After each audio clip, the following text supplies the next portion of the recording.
दुई दिन तले आपण मैंने समस्त देखी आस्कार मान्यवर विधायक श्री सरोज पाढ़ी गोटे मंतव्य रखिले आम दल उपर व्यक्तिगत भाव मो उपर लेनिन भाई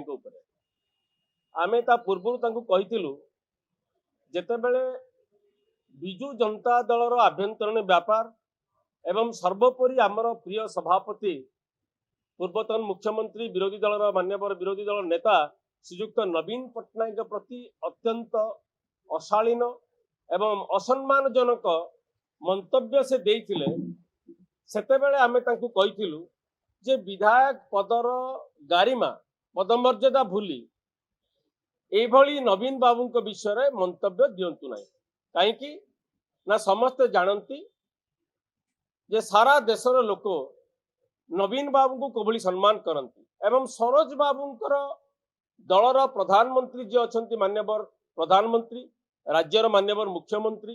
केंद्र मंत्री समस्ते एवं अन्य दलर नेतृवृंद नवीन बाबू को कोभली सम्मान करती तेणु तमे जड़े विधायक हेकी एभली नवीन बाबू प्रति असम्मान जनक मंतव्य देबारु क्षांत हुआ आम कहिबार तत्व माने यहीटा थिला अर्थ किंतु सी ताकू अन्य हिसाब रे नेकी बहुत व्यक्तिगत स्तर को आसिक कहीं ना अतीत रे से निजे वक्तव्य रे बिजू बाबू सहयोगी थिले एवं बिजू बाबू सहित काम करछंती बहुत क्षमता कॉरिडोर को निकटरू देखिछंती एवं ता सहित मते कहते गरीब आमे भिक मागुचु बोली कि ए प्रसंग रे केवल मु गोटे जिनस कहबी गंजाम जिल्ला रे समस्त जानिचंती सरोज पाढ़ी कौन तुम्बनाथ पंडा कौन खलिकोट कॉलेज रो सभापति छात्र संसद ब्रह्मपुर खलिकोट महाविद्यालय सभापति हेबाठू छात्र जनतार स्टेट ऑफिस वे 5 वर्ष धरी गंजाम जिला युव जनतार सभापति पुरुषोत्तमपुर ब्लॉक रो चेयरमैन एवं चेयरमैन संघर अभिभक्त गंजाम जिलार मु सभापति थी सेतेबेले बिजू बाबू को अनुगामी थी आज नवीन बाबू सहित अच्छी दलर मुखपात्र हिसाब से काम कर गंजाम जिले में आउ गोटे जिन मोर परिचय है स्वास्थ्य सेवा क्षेत्र में एमकेसीजी मेडिकल सहित मुझे जड़ित तेणु सी जो कहले जे मु रजा घर पिला जमींदार घरे जन्म होती आमर आपत्ति ना आपण निजक जहाँ कहीपारती प्रकृत रजा घर पिला जी ना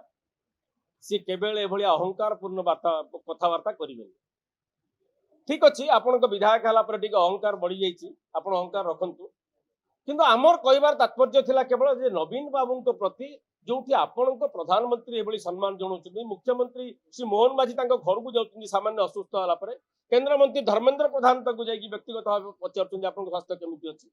सेठी तमें तू ता रे रा करी नवीन बाबू को मंतव्य दिंतु आम यहाँ कहबार अर्थ था सी ताकू जाकि आउ गोटे जिनस स्वीकार कले जे जुआ खेल आम करुच्ची जुआ खेलुची एवं जुआ खेलवाटा हूँ गंजाम ऐतिह्य संस्कृति परंपरा आज्ञा भूल कथा यहाँ गंजाम ऐतिह्य संस्कृति परंपरा जुआ खेल ना कुमार पुण्य दिन नुआ लुगा पिंधि पिठापणा खाई पिला माने घर भितर बसिकी ताश टे खेलती संध्या बेले यहीटा सी परंपरा ऐतिह्य जुआ खेल को कहले एवं ता सहित कहीदेले जे पुलिस परमिशन रे आमे खेलु एभलिया एबे वर्तमान सरकार आसिला परे बोधे पुलिस रो किछि नुआ आईन आनिथिबे जुआ खेल को परमिशन देथिबे मोर से विषय नॉलेज नाही नले जने मान्यवर विधायक शासक दल रो कहउचंदी जे पुलिस परमिशन रे आमे जुआ खेलु बोली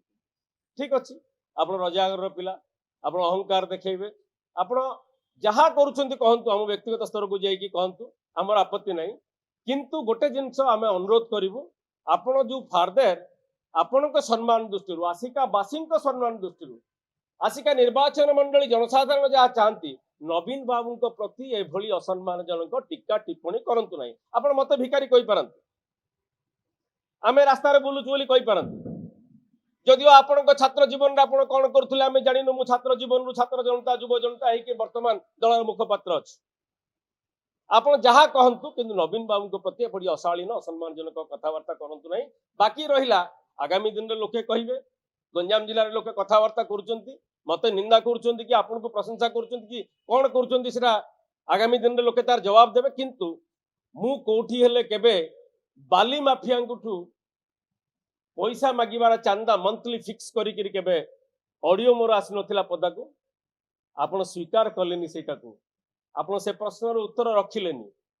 କିନ୍ତୁ କାଲି ବ୍ୟକ୍ତିଗତ ଭାବେ ମୋର କିଛି ଆପଣଙ୍କ ପ୍ରତି ନାହିଁ ସରୋଜ ବାବୁ, ଆପଣ ଜାଣିଛନ୍ତି ଦୀର୍ଘ ଦିନ ଧରି ଆମେ ମିଶିକି କାମ କରିଛେ।